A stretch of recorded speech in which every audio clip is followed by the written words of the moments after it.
The Galactic Concordance diplomatic station orbited a forgettable moon in a forgettable system, which made it absolutely perfect for its purpose, hosting negotiations so dull that even the most war-hungry species would sign treaties just to escape the monotony. For 73 cycles, the station had maintained a spotless record of 0 incidents, 0 casualties, and 0 reasons for anyone to pay attention to it. The assignment was considered a retirement post for security officers who'd grown too comfortable, too slow, or too fond of fermented beverages, which made it the ideal location to send humanity's newest ambassador. The docking bay's atmospheric processors wheezed as the human transport sealed against the airlock. Station Commander Velanax, a Thorsian, whose species had been navigating the stars when Earth's ancestors were still debating whether legs were a good evolutionary investment, observed the arrival with the enthusiasm of someone watching paint dry in a vacuum. Another soft-skinned diplomat, his second officer Hina muttered, her 6 eyes tracking the airlock's progress. The Ylthori were known for their exceptional vision and their exceptional ability to judge other species as beneath them. Third one this cycle. Why do they keep sending these fragile creatures to serious negotiations? Relanax's throat sacs pulsed in what might have been a shrug. The humans recently discovered faster-than-light travel. They think it makes them relevant. He pulled up the arrival manifest on his datapad, scanning it with the thoroughness of someone who'd already decided nothing interesting would be found. Trade agreement discussions, mineral rights, standard resource allocation debate. She'll request access to 17 different archives. We'll grant her clearance to 3, and she'll leave in 4 planetary rotations having accomplished nothing of substance. The airlock hissed open. The human who emerged stood perhaps 1.7 meters tall, which was distinctly unimpressive by galactic standards. She wore a simple dark suit that screamed, "I'm trying very hard to be taken seriously," and carried a single travel case that probably contained the usual human necessities. Those bizarre grooming implements they insisted on, emergency rations, because they apparently couldn't survive 6 hours without ingesting something, and whatever primitive technology they currently thought was sophisticated. "Welcome to Concordance Station," Relanax droned, activating the universal translator embedded in his collar. "I am Commander Velanax. You have been assigned quarters in Section 7, which has been appropriately modified for your species' atmospheric requirements." The human smiled, which was that peculiar thing humans did where they bared their flat little teeth, herbivore teeth. Relanax had noted in previous encounters. Grinding teeth, not a predator in their entire evolutionary history, or so the brief Earth biological survey had indicated. "Thank you, Commander. I appreciate the accommodation." Her voice carried that strange tonal quality humans used, full of inflections that seemed to carry meaning beyond the actual words. "I'm looking forward to productive negotiations with the Yadarex delegation." Hina's upper eyes rolled in a gesture that transcended species. The Yadarex Empire was notoriously difficult to negotiate with, primarily because they viewed every conversation as a battle to be won and every other species as potential prey item. They'd agreed to these talks only because the Concordance had threatened to revoke their trading privileges, and everyone knew the Yadarex couldn't manufacture decent starship components to save their military reputation. "The Yadarex arrive in 2 rotations," Relanax said, already walking toward the interior corridor, and expecting the human to follow like an obedient juvenile. "You'll have time to review the negotiation parameters and prepare your argument." He managed to make arguments sound like adorable attempts at relevance.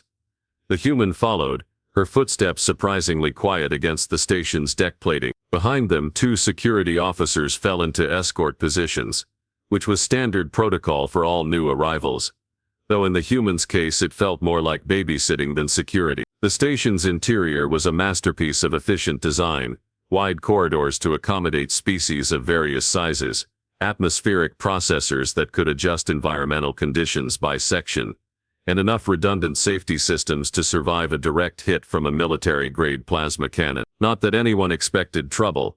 This was a diplomatic station. The most dangerous thing that had happened in recent memory was when Ambassador Threxnel's ceremonial headpiece had fallen into the waste recycler. "I'll need access to the bio-archives," the human said as they walked, her tone conversational, almost casual. "Specifically the predator classification databases and evolutionary combat analysis records."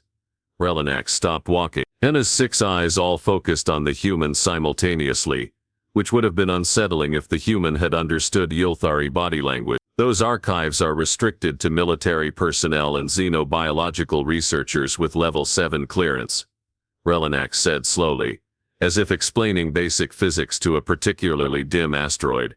You are a trade negotiator. Why would you possibly need access to predator classification? The human's smile didn't waver. Professional curiosity, understanding the evolutionary backgrounds of the species I'm negotiating with helps me contextualize their positions. Denied, Henna said flat. You'll receive standard diplomatic access to trade records, historical treaty databases and cultural overview files. Nothing more. For just a moment, something flickered across the human's face. Not anger, not frustration, but something else, something that made Relanax's survival instincts, long dormant from cycles of boring desk work, twitch uncomfortably in the back of his consciousness. Then it was gone, replaced by that bland diplomatic smile. Of course, I understand completely. Shall we continue to my quarters? They walked in silence, and Relanax told himself that the strange feeling crawling up his spine was just the station's environmental controls malfunctioning again. The human settled into her quarters with the quiet efficiency of someone who'd done this before, which was mildly surprising given that Earth had only been participating in galactic affairs for roughly 8 standard cycles. Relanax assigned her the standard monitoring protocols, low-level surveillance that every diplomat pretended not to know about, and promptly forgot about her existence. He had more important concerns, like the malfunctioning beverage dispenser in his office, and the ongoing debate about whether the station's recreational gravity chamber needed recalibration. The HFY's delegation arrived exactly on schedule, because the HFYs were many things, most of them unpleasant, but they were never late. Their transport was a military vessel, barely modified for diplomatic purposes, bristling with enough weaponry to make the station's defense grid nervously recalculate threat assessments. Ambassador Rexthel emerged from the airlock like a nightmare someone had carved from obsidian and rage. The HFYs were bipedal, which was where their similarity to humans ended and where sanity went to die. Crystalline exoskeleton, razor-edged protrusions along every joint, eyes that saw in spectrums most species couldn't comprehend, and a documented evolutionary history of climbing to the top of their planet's food chain by systematically eliminating everything else that moved. Commander, Rexthel's voice rumbled through the translator, though the HFY's language was more a series of threatening clicks and grinding sounds that made Relanax's throat sacs contract involuntarily. I trust the station's security is adequate. We've brought specimens for the Zoological Research Wing. A generous donation.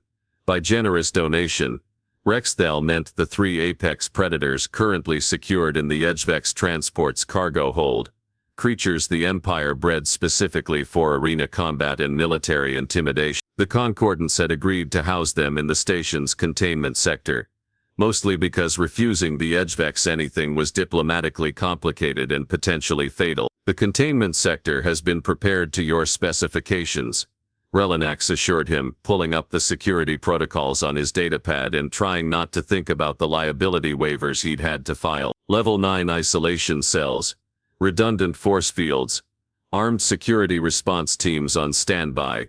Acceptable. Rexthel's head tilted in a gesture that might have been approval or might have been him calculating how many station personnel he could kill before security responded. With the HFYs, both options were equally probable.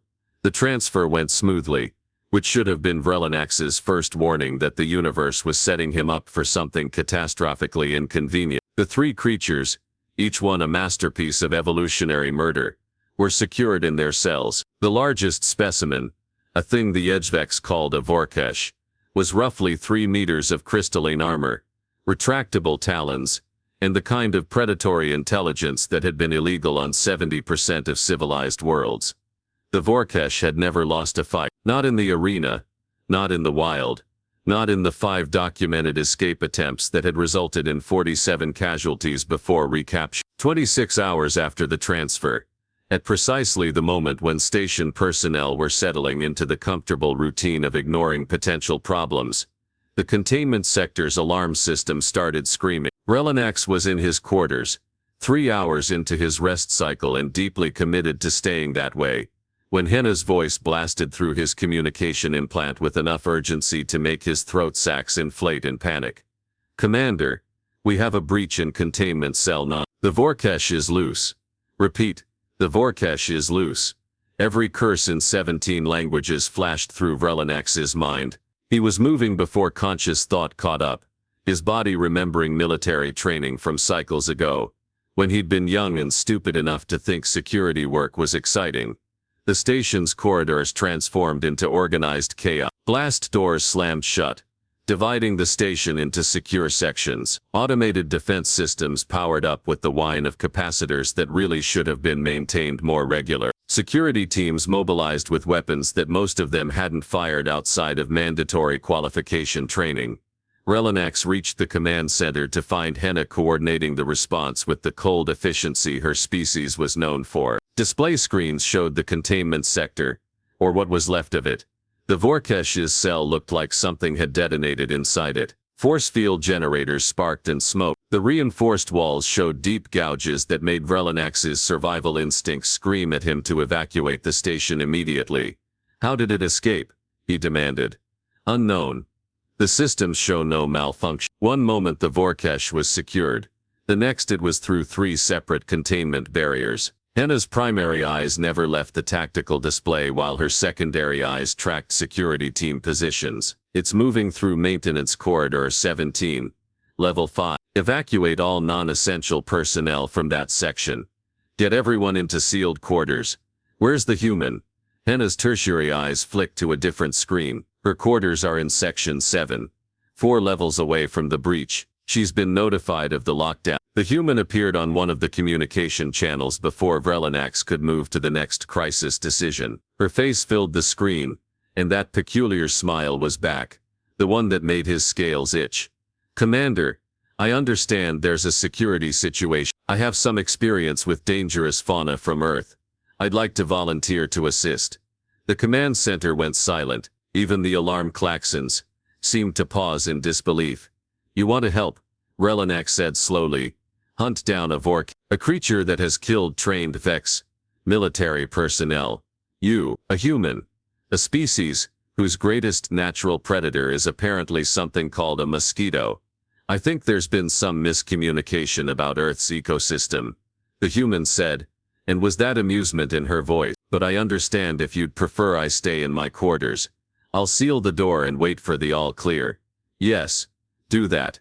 Stay in your quarters, that's an order, not a suggestion." The screen went dark. Henna's 6 eyes swiveled toward Vrelinex. Did that human just offer to hunt a Vorkesh? She doesn't understand what she's dealing with," Relinex muttered, turning back to the tactical display. "Humans haven't been in space long enough to truly comprehend how dangerous the galaxy is. She probably thinks it's like one of their Earth animals. What do they have? Cats? Small furry things that knock objects off surfaces.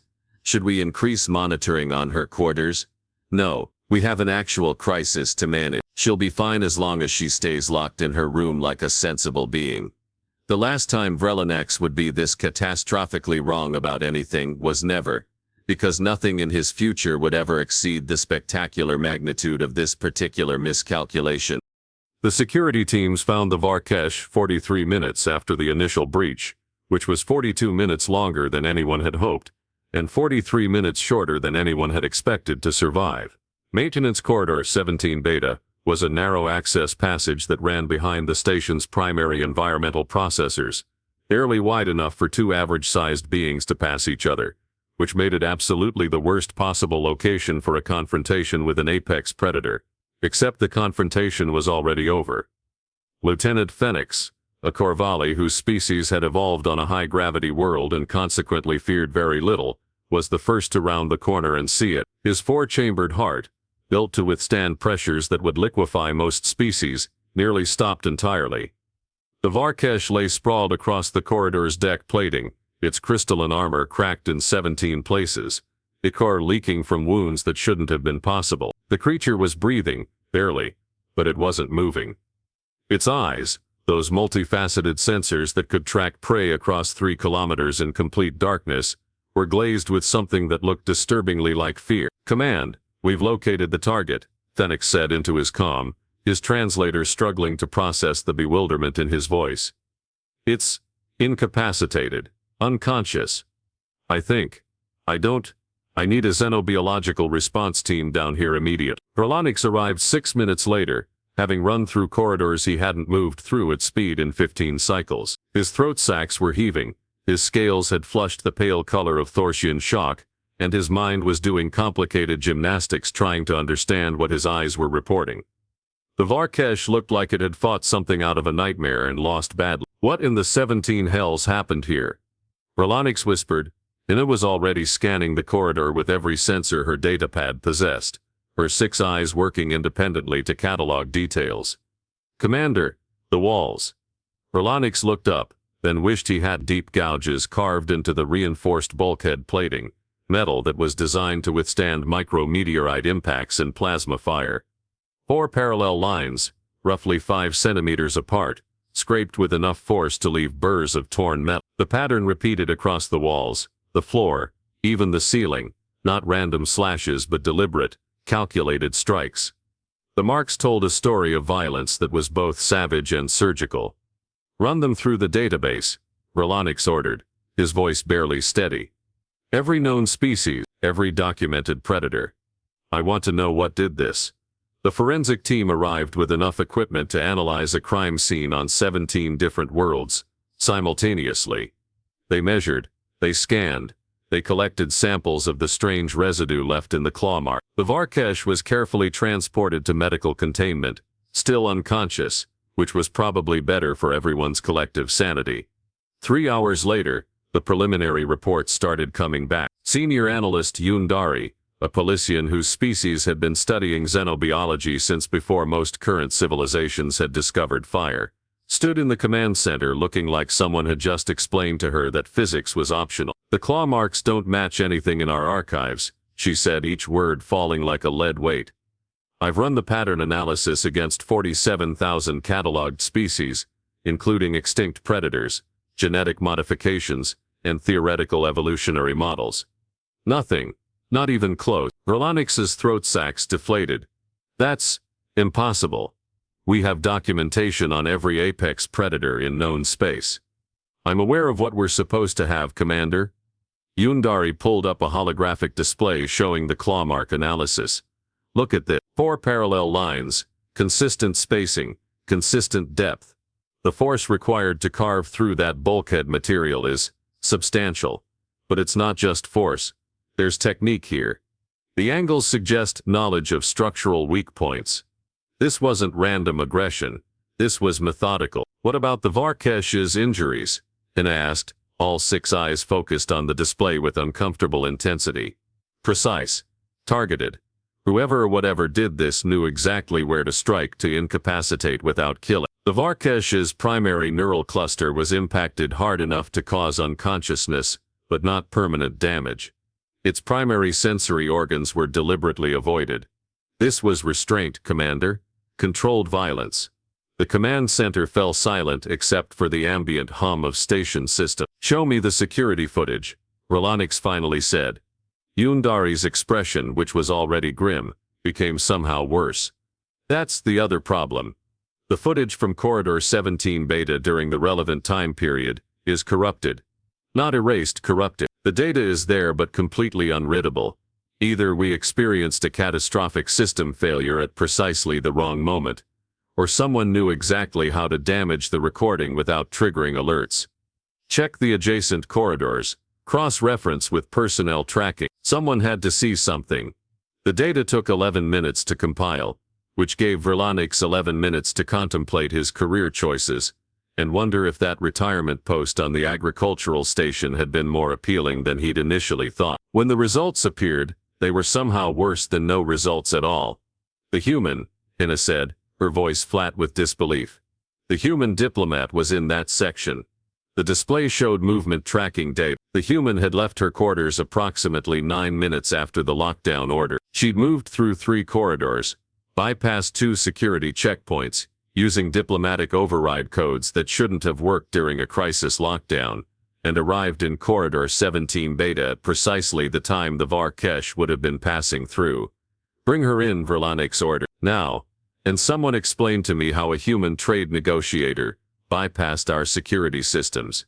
They found her in the station's observation lounge, of all places, sitting in a chair sized for beings twice her mass and reading something on a datapad. She looked up as the security team entered, and that smile appeared again. The one that didn't reach her eyes. The one that made Verlanix's evolutionary alarm system start broadcasting warnings in languages his conscious mind didn't speak. "Commander," she said pleasantly, "I assume you've resolved your security issue. We need to ask you some questions," Verlanix said, trying to project authority while his body language was screaming that he was in the presence of something dangerous and should probably run. "About your movements during the lockdown." "Of course. I'd be happy to help." She stood, and despite being shorter than everyone in the room, something about the way she moved made the security officers unconsciously take a step back.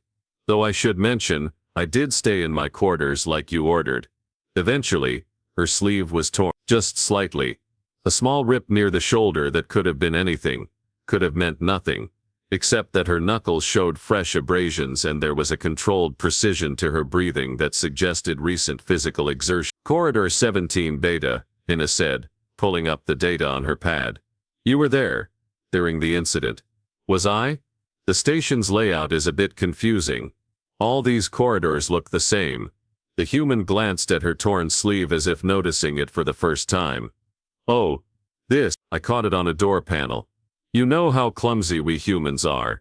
No natural armor, soft skin, basically walking targets for anything that wants to eat us." She was still smiling. "What did you see in that corridor?" Verlanix demanded. "Nothing unusual, just a lot of flashing lights and alarming sounds." I may have gotten a bit turned around in the excitement. By the time I found my way back to my quarters, I heard the all-clear was being issued.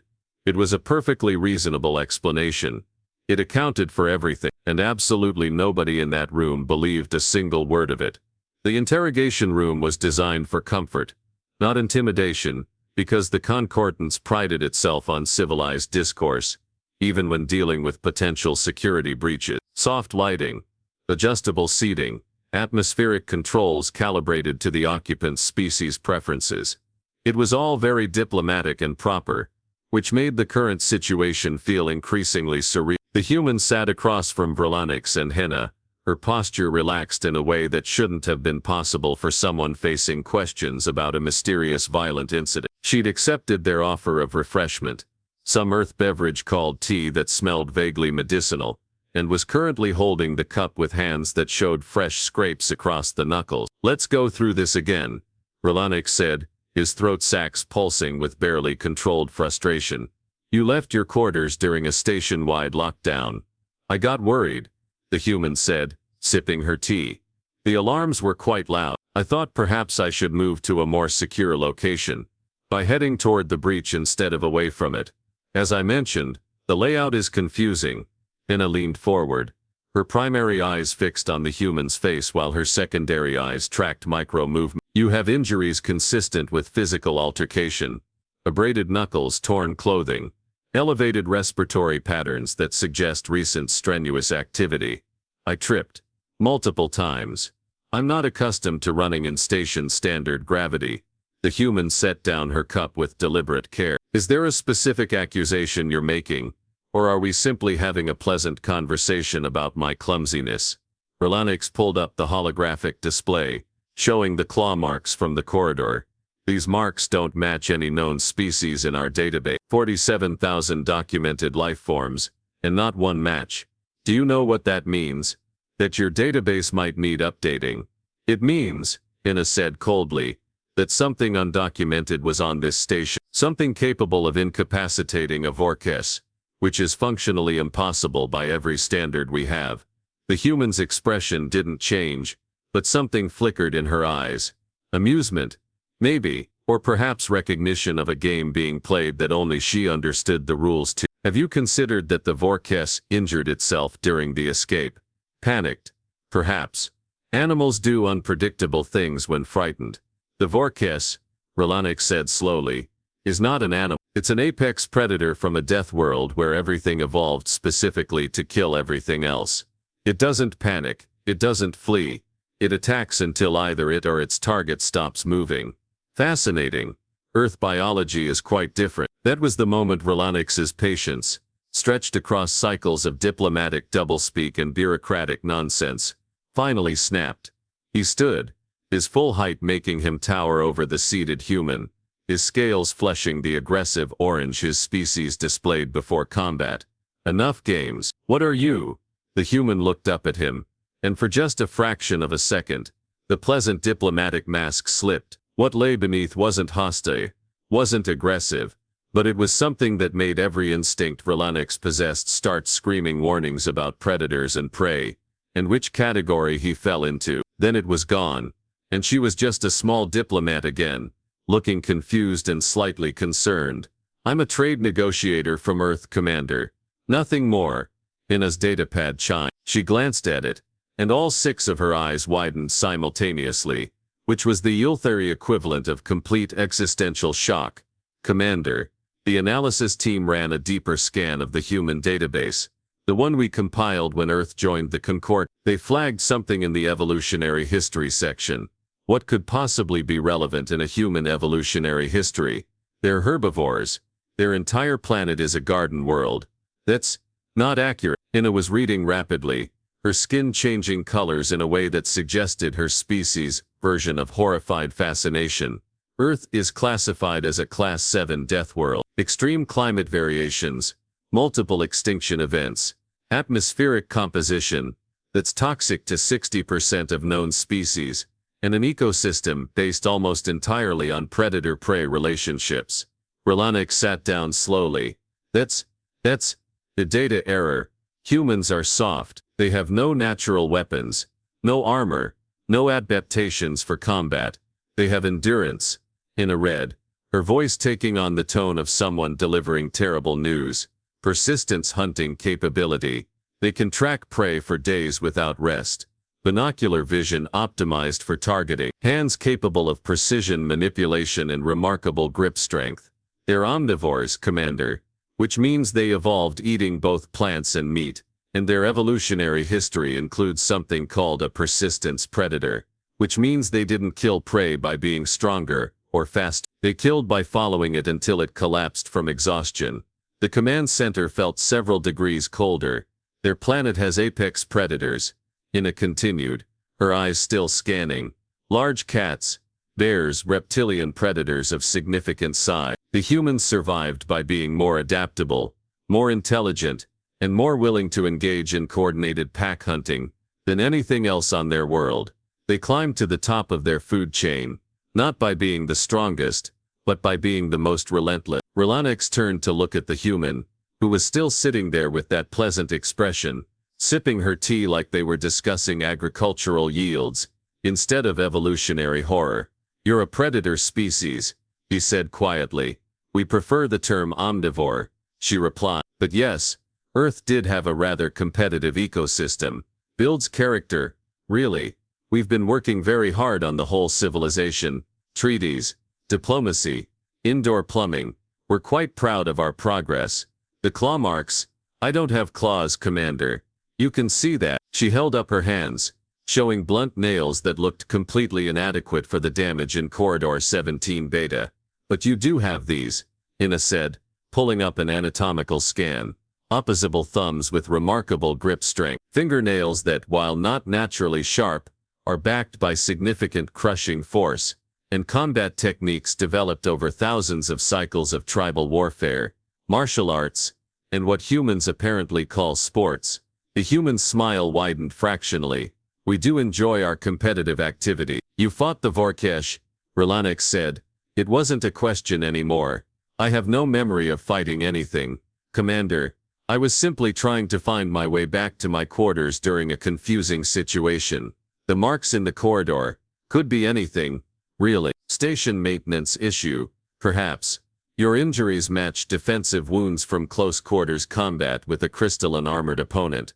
Unfortunate door panels, as I explained. They stared at each other across the table. The human took another sip of tea. What did you do to it? Rolanix finally asked. The pleasant mask slipped again, just for a moment, and what showed through was something old, something that had survived ice ages, and predators and the long climb from prey to apex, from hunted to hunter. I convinced it that humans aren't harmless, she said softly. Sometimes beings need reminding that teeth aren't the only thing that makes a predator dangerous. Sometimes it's the brain. Sometimes it's the willingness to do whatever's necessary to survive. And sometimes it's knowing exactly where to strike to end a threat without killing it. Because that's what civilized species do. She stood, setting down her empty cup with careful precision. Now, unless you're formally charging me with something, I have trade negotiations to prepare for. The OVEX delegation and I have much to discuss, and I suspect our conversations will be far more productive now that we've established a baseline of mutual respect. She walked to the door, paused and looked back. Oh, and Commander, you might want to grant me that archive access after all. Professional curiosity aside, it's always useful to understand the evolutionary background of the beings you're negotiating with. Helps contextualize their positions. Helps them understand yours. The door closed behind her with a soft hiss. Rolanix and Henna sat in silence for a long moment. Update her security clearance, Rolanix finally said. Full archive access, level 8 diplomatic status, and make sure the OVEX delegation knows that the human is not to be underestimated. Should I flag her as a potential threat? Rolanix thought about the claw marks that had no match in any database, about the Vorkesh that had never lost a fight until it met something that didn't need claws to be dangerous, about a species that had climbed to the top of a death world through sheer persistent determination. Flag her as an ally, he said quietly, and hope we never give humanity a reason to stop being civilized. 2 rotations later, the trade negotiations concluded in record time, with terms surprisingly favorable to human interest. Ambassador Rexthal emerged from the final session, looking contemplative and unusually subdued. When asked about it, he simply stated that humans were more complex than initial assessments suggested, and perhaps the galaxy had underestimated. The claw marks in Corridor 17 Beta were preserved behind reinforced transparent aluminum, with a placard that read simply, "Unidentified, under investigation." Every being who passed that section gave it a wide berth, because even if they didn't know exactly what had happened there, some part of their evolutionary hindbrain recognized the marks of a predator that didn't need to be recognized to be dangerous. And in her quarters the human diplomat filed her reports, noting that first contact negotiations had proceeded successfully, and that mutual understanding had been achieved. She didn't mention the corridor, or the Vorkesh, or the moment when civilization had temporarily taken a back seat to survival instinct. After all, some things were better left to the imagination. Let the galaxy wonder, let them check their databases, and find nothing. Let them learn what humanity had known for millennia. The most dangerous predators are the ones you never see coming, the ones that smile while calculating exactly how much force it takes to end a threat, the ones who choose mercy not from weakness, but from strength, the ones who are trying very, very hard to be civilized, for everyone's sake.